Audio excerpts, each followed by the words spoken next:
নমস্কার সবাইকে বন্ধুরা, সন্ধ্যার খবরে আপনাদের সবাইকে স্বাগত। বন্ধুরা, আজকে 7 জানুয়ারি 2025 ইংরেজি নিউজ আইকন পত্রিকায় উঠে আসা একটি বিশেষ গুরুত্বপূর্ণ হেডলাইনের বিস্তারিত আলোচনা কি দেওয়া হয়েছে সেটা এখন আমরা দেখব।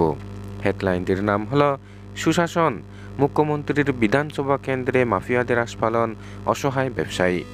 এখানে বলা হচ্ছে, মাফিয়া মুক্ত সমাজের জায়গায় দালাল মুক্ত সমাজ গড়তে চাইছেন মুখ্যমন্ত্রী, কিন্তু উনার এই বক্তব্য এখন হাসির খোরাক হয়ে দাঁড়িয়েছে।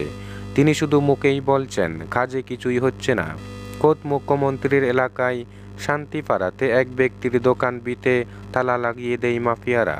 ওই ব্যক্তি শত চেষ্টা করেও মুখ্যমন্ত্রীর সঙ্গে সাক্ষাৎ করতে পারছেন না। কথিত আছে, রাজ্যের মুখ্যমন্ত্রী সজ্জন মানুষ, তিনি মাফিয়া মুক্ত সমাজ চান, কিন্তু কোথায় আর বাস্তবের মধ্যে বিস্তর ফারাক। নিজ বিধানসভা কেন্দ্র সম্পর্কে তিনি কতটা খোঁজখবর রাখেন তা নিয়েই এখন প্রশ্ন উঠেছে। খোদ মুখ্যমন্ত্রীর নির্বাচনী এলাকার অন্তর্গত শান্তিপাড়া এলাকায় মাফিয়াদের দাপট, তাহলে অন্যান্য জায়গায় জমি মাফিয়াদের অত্যাচার কোথায় গিয়ে থেকেছে তা সহজেই অনুমেয়। শান্তিপাড়া এলাকায় একটি দোকান বিট কিনেন এক ব্যক্তি।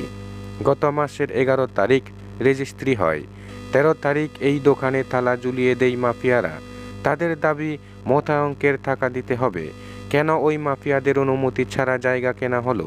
অথচ এলাকার মধুসূদন সাহা ও জয়ন্ত সাহা দুইজনকে জানিয়েই দোকান বৃত্তি কিনেছিলেন উত্তম বণিক নামে ওই ব্যবসায়ী।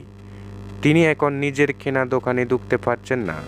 ক্লাবকে এই বিষয়ে মীমাংসার জন্য চিঠি দিয়েছেন, কিন্তু ক্লাব কর্তৃপক্ষও এই বিষয়ে কোনো পদক্ষেপ নেয়নি।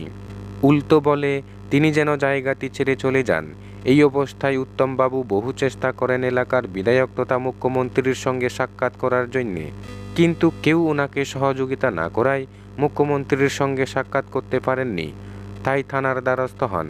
মঙ্গলবার তিনি থানায় জানিয়ে নিজেই তালা ভাঙেন। সঙ্গে ছিলেন স্ত্রী পুত্র। এই ঘটনা প্রমাণ করে উত্তমবাবু এলাকার মধুসূদন সাহা ও জয়ন্ত সাহাকে জানিয়ে দোকান বৃত্তি যেহেতু কিনেছিলেন, এখন তারাও কিছু করছেন না। তাই বলা যায়, উনারা মাফিয়াদের কাছে হয় অসহায়, নয়তো মাফিয়াদের সঙ্গে যুক্ত আছেন। এই এলাকার কর্পোরেটরও একজন সজ্জন মানুষ, তার উপর আছেন খোদ মুখ্যমন্ত্রী। মুখ্যমন্ত্রীর এলাকার মানুষই মুখ্যমন্ত্রীর সঙ্গে সাক্ষাৎ করতে পারছেন না। উনার কেন্দ্রেই চলছে জায়গা মাফিয়াদের আস্ফালন। চাঞ্চল্যকর এই অভিযোগের প্রেক্ষিতে মুখ্যমন্ত্রী এখন কী পদক্ষেপ নেন তা একটি গুরুত্বপূর্ণ বিষয় হয়ে দাঁড়িয়েছে।